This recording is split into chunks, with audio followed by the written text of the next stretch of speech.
La sanctification est une des œuvres du Saint-Esprit dans la vie d'un croyant.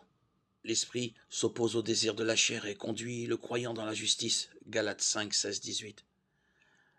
Les œuvres de la chair deviennent moins évidentes et le fruit de l'Esprit devient plus évident. Galates 5, 19, 26. Les croyants sont invités à être remplis de l'Esprit. Éphésiens 5, 18. Ce qui signifie qu'ils doivent se soumettre au plein contrôle de l'Esprit. Le Saint-Esprit est aussi un dispensateur de dons.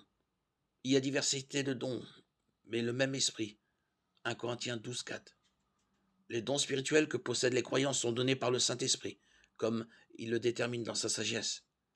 Le Saint-Esprit agit également parmi les non-croyants. Jésus a promis qu'il enverrait le Saint-Esprit pour convaincre le monde en ce qui concerne le péché, la justice et le jugement.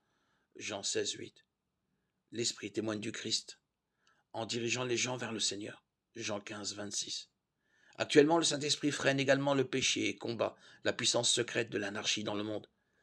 Cette action tient sous contrôle la montée de l'Antéchrist. 2 Thessaloniciens 2, 6, 10.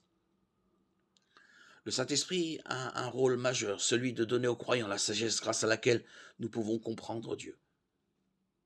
L'Esprit sonde tout, même les profondeurs de Dieu, car il connaît les pensées d'une personne, sinon l'esprit de cette personne qui est en elle. De même, personne ne comprend les pensées de Dieu, si ce n'est l'Esprit de Dieu. 1 Corinthiens 2, 10, 11. Puisque les croyants ont reçu le don étonnant de l'Esprit de Dieu en eux, nous pouvons comprendre les pensées de Dieu telles qu'elles sont révélées dans les Écritures. L'Esprit nous aide à comprendre.